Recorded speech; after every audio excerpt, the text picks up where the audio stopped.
എല്ലാവർക്കും news first മലയാളത്തിന്റെ പുതിയ വീഡിയോയിലേക്ക് സ്വാഗതം. ക്രിക്കറ്റ് ലോകത്തെ ഏറ്റവും പുതിയ വാർത്തകൾ ആദ്യമേ അറിയാൻ ഈ ചാനൽ മറക്കാതെ സബ്സ്ക്രൈബ് ചെയ്യുക. വെസ്റ്റ് ഇൻഡീസിന്റെ ആരെയും ഞെട്ടിക്കുന്ന ആ കാടൻ ബാറ്റിംഗ് വെടിക്കെട്ടും ലോകശക്തികളായ ഇംഗ്ലണ്ടിനെ തറപ്പറ്റിച്ച ആ അവിശ്വസനീയമായ അട്ടിമറിയും കണ്ട് നിങ്ങളുടെയും ഹൃദയമിടിപ്പൊന്നു കൂടിയില്ലേ? എങ്കിൽ ഈ വീഡിയോയ്ക്ക് താഴെ ഇപ്പോൾ തന്നെ ഒരു തകർപ്പൻ ലൈക്ക് അടിച്ചേക്കൂ.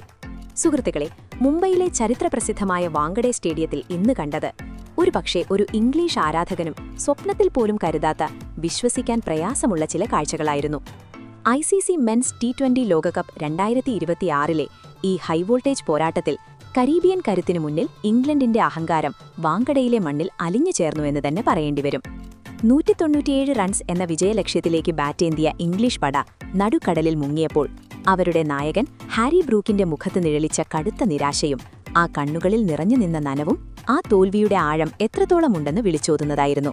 ഇന്നത്തെ ഈ സ്പെഷ്യൽ എപ്പിസോഡിൽ നമ്മൾ ചർച്ച ചെയ്യുന്നത് തോൽവിക്ക് ശേഷം ക്രിക്കറ്റ് ലോകത്തെ ആകെ പിടിച്ചുകുലുക്കിക്കൊണ്ട് ഇംഗ്ലീഷ് നായകൻ ഹാരി ബ്രൂക്ക് നടത്തിയ ആ തുറന്നു പറച്ചിലിനെക്കുറിച്ചാണ്.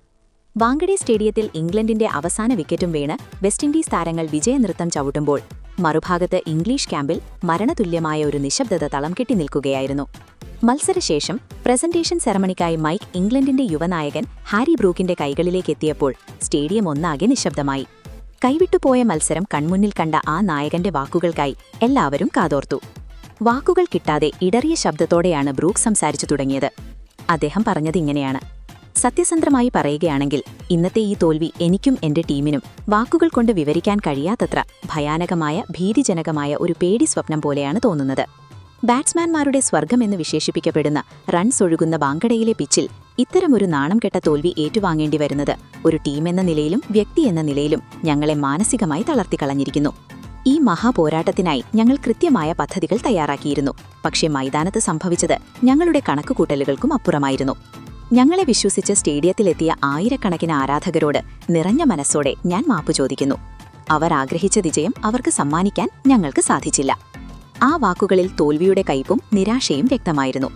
എന്നാൽ ഒരു തികഞ്ഞ സ്പോർട്സ്മാനെ പോലെ വെസ്റ്റ് ഇൻഡീസിന്റെ വിജയത്തെ അംഗീകരിക്കാനും അദ്ദേഹം മടി കാണിച്ചില്ല. യാതൊരു അഹങ്കാരവുമില്ലാതെ ഞങ്ങൾക്കിത് സമ്മതിച്ചേ തീരൂ. ഇന്ന് കളിയുടെ എല്ലാ മേഖലയിലും വെസ്റ്റ് ഇൻഡീസ് ഞങ്ങളെക്കാൾ ബഹുദൂരം മുന്നിലായിരുന്നു. വിക്കറ്റുകൾ വീണ് തകർച്ചയിലേക്ക് പോയപ്പോഴും അവർ തോൽക്കാൻ തയ്യാറായിരുന്നില്ല. പ്രത്യേകിച്ചും ഷെർഫെയ്ൻ റൂദർഫോർഡിന്റെ ആ 76 റൺസിന്റെ മാസ്മരിക ഇന്നിംഗ്സ് അത് മത്സരത്തിന്റെ ഗതി തന്നെ മാറ്റിമറിച്ചു. വിക്കറ്റുകൾ വീഴുമ്പോഴും അവർ പടുത്തുയർത്തിയ 196 എന്ന ഹിമാലയൻ സ്കോർ ആദ്യ ഇന്നിംഗ്സിൽ തന്നെ ഞങ്ങളെ ബാക്ക് ഫുട്ടിലാക്കിയിരുന്നു. തോൽവിയുടെ കാരണങ്ങൾ ഇഴകീറി പരിശോധിച്ച ബ്രൂക്ക് വിൻഡീസ് സ്പിന്നർമാരെ വാനോളം പ്രശംസിച്ചു. ഈ ലക്ഷ്യം പിന്തുടരുമ്പോൾ അവർക്ക് ആത്മവിശ്വാസമുണ്ടായിരുന്നു. പക്ഷേ വെസ്റ്റ് ഇൻഡീസിന്റെ ലോകോത്തര സ്പിന്നർമാരായ അഖിൽ ഹുസൈനും ഗുഡാകഷ് മോട്ടിയും പിച്ചിന്റെ സ്വഭാവം മുതലെടുത്ത് നടത്തിയ പ്രകടനം അവിശ്വസനീയമായിരുന്നു. വേഗത കുറഞ്ഞ പിച്ചിൽ അവർ തീർത്ത സ്പിൻ കെണിയിൽ ഇംഗ്ലീഷ് ബാറ്റിംഗ് നിര ശരിക്കും ശ്വാസം മുട്ടി. കൈ തുറന്നടിക്കാനോ റൺസ് കണ്ടെത്താനോ അവർ ഇംഗ്ലണ്ടിനെ അനുവദിച്ചില്ല. എന്നാൽ പിന്നീടാണ് ഹാരി ബ്രൂക്കിന്റെ നിയന്ത്രണം വിട്ടത്. സ്വന്തം ടീമിന്റെ അച്ചടക്കമില്ലായ്മയ്ക്കെതിരെ അദ്ദേഹം രൂക്ഷമായ ഭാഷയിൽ തന്നെ പ്രതികരിച്ചു. ഞങ്ങളുടെ തോൽവിയുടെ ഏറ്റവും വലിയ കാരണം ഞങ്ങൾ വരുത്തിയ വിഡ്ഢിത്തങ്ങൾ തന്നെയാണ്. യാതൊരു മറയുമില്ലാതെ പറയട്ടെ, ഞങ്ങളുടെ പേസ് ബൌളർമാർ ഇന്ന് ദിശാബോധമില്ലാതെയാണ് പന്തെറിഞ്ഞത്. T20 പോലെ വേഗതയേറിയ ഒരു ഫോർമാറ്റിൽ ഇത്രയും മോശമായി പന്തെറിഞ്ഞാൽ ജയിക്കാമെന്ന് കരുതരുത്. ബൌളിംഗിൽ മാത്രമല്ല, ഫീൽഡിംഗിലും നമ്മൾ ഇന്ന് ദയനീയമായി പരാജയപ്പെട്ടു. നിർണായക സമയങ്ങളിൽ ക്യാച്ചുകൾ വിട്ടുകളഞ്ഞും ബൗണ്ടറി ലൈനിൽ റൺസ് ദാനം ചെയ്തും നമ്മൾ എതിരാളികൾക്ക് വിജയം വെള്ളിത്തളികയിൽ വെച്ചു നീട്ടി. ഒരു നായകൻ എന്ന നിലയിൽ സ്വന്തം ഉത്തരവാദിത്തത്തിൽ നിന്ന് ഒളിച്ചോടാനും ബ്രൂക്ക് തയ്യാറായില്ല. ക്യാപ്റ്റൻ എന്ന നിലയിൽ താൻ മുന്നിൽ നിന്ന് നയിക്കേണ്ടതുണ്ടെന്നും ടോപ്പ് ഓർഡറിൽ താൻ റൺസ് കണ്ടെത്തിയില്ലെങ്കിൽ അത് മധ്യനിരയിൽ സമ്മർദ്ദമുണ്ടാക്കുമെന്നും അദ്ദേഹം തുറന്നു സമ്മതിച്ചു. സൂപ്പർ 8ന്റെ പോരാട്ടങ്ങളിൽ പിടിച്ചു നിൽക്കണമെങ്കിൽ, പ്രത്യേകിച്ചും ഇന്ത്യൻ ഉപഭൂഖണ്ഡത്തിലെ ഇത്തരം പിച്ചുകളിൽ സ്പിന്നിനെ എങ്ങനെ നേരിടണമെന്ന് പഠിച്ചേ മതിയാകൂ. അല്ലെങ്കിൽ ഈ ലോകകപ്പ് യാത്ര അവർക്ക് കൂടുതൽ ദുഷ്കരമാകും. സുഹൃത്തുക്കളെ, ഹാരി ബ്രൂക്കിന്റെ ഈ തുറന്നു പറച്ചിൽ ഒന്ന് വ്യക്തമാക്കുന്നു: ഇന്ത്യൻ മണ്ണിൽ വെസ്റ്റ് ഇൻഡീസ് വിരിച്ച സ്പിൻ വലയിൽ ഇംഗ്ലണ്ട് കുടുങ്ങിയിരിക്കുന്നു. ആദ്യ ഇന്നീസ് കഴിഞ്ഞപ്പോൾ തന്നെ മാനസികമായി ഇംഗ്ലണ്ട് തോറ്റിരുന്നു എന്ന് അദ്ദേഹം സമ്മതിക്കുന്നു.